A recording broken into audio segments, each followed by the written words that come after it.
Here is a pattern I am excited about. This one was a process to draw. It took an hour per column to draw these. I'm going to share a time lapse of this process at the end of this tutorial, but I want to explain how to make this pattern and why I love it so much. It's a very simple pattern, and this is all the exact same pattern with slightly different elements in each one. There's a lot of choices here, so this is the basic pattern, but we can make it larger and shade just half of it. We can shade real heavy tucked under the arm. What you put in the center makes a difference. How much you stretch it out makes a difference. How big the center part is makes a difference. How short or wide or narrow. And if you add these little thorns to the corners, this one has 2 thorns, this one has 1 thorn. They all have their own look. It's such an easy pattern to diversify. I can't believe that this pattern and this one is the exact same one. It makes sense when you're looking at it together, but separately, they just have a totally different feel. Let's talk about this pattern. This is really easy, but as always, there's a couple tips to wrap your brain around to make it successful.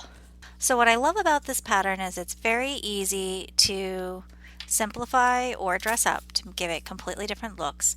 But let's talk about the basics of the pattern. We're always going to start with some center lines as a reference point. And then you're going to do 2 dots close to that center line on every other line. We'll do one more line. So every other line has 2 dots near the line, and then we drop down a little bit further and we do 2 dots on the other line. And we're going to go back and forth through the entire space. 2 dots every other line. You want them kind of close to the line, but not so close that you don't have room for your channels. And then I'm always going to draw my hooks towards this center space. Never towards this line. So not towards this line, yes towards this line, this center zone. So my hook goes around this dot and it goes down towards this dot. And then I come to this dot and my hook goes around that dot and down to that dot. Now you can see I'm not actually connecting it to the dot because I don't really know how the two are going to line up. So what I do is I made this line, I made that line. Now I'm going to make the echo of it. And then I go back in and make the 2 line up. Some people are starting out with a circle or a triangle and then fitting the lines around it. But I found that to be a bit hard to know how I wanted my lines to go. So I just make it go close to the line, and then I draw my next line and then finish up my details. And then you make it line up and make it line up. And then once we're all done, we can go in and fill in this little corner. And then we're going to do the same on the other side. So it goes towards this center alley, this center space, never towards the line that you had drawn. Bring it close to the dot. Same with this one, hook it over, bring it close to the next dot. And basically what we're doing is we're always mirroring each other back and forth through the entire pattern. Hooking it around that dot. So I like having a little dot because it tells me essentially just a reference point, and then I can choose whether I have a big corner or a small corner. It gives me a lot of wiggle room. And basically you go back and forth through the entire channel until you end up with this.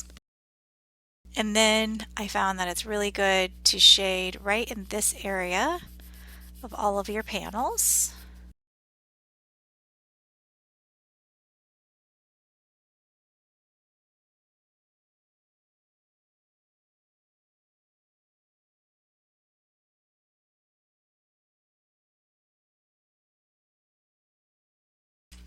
So now we go back in and we're going to shade in this area right here. That's where it looks like it's tucking into itself. And then we're going to make this part solid black. Now you have a choice of do you want something in this space here? And a lot of times I find it to be really nice to echo the angle of what's on the outside of it. So it seems like it goes together. And then you also have an option of adding what people are calling is like rose thorns right in this spot here. Those add up really nicely and end up making it look like Christmas trees. And you can see on my drawing, on this one I drew the thorn and then I went ahead and outlined it so it matches like that. And on this one, I didn't draw the outside echoing line. So it's a little bit freer and looser.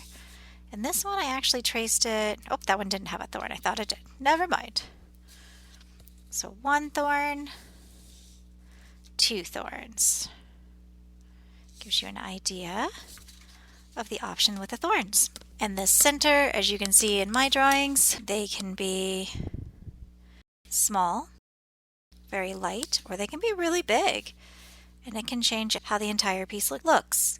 So that's the entire gist of this pattern. It's really easy, and in the end you can choose to get rid of this line or you can keep it.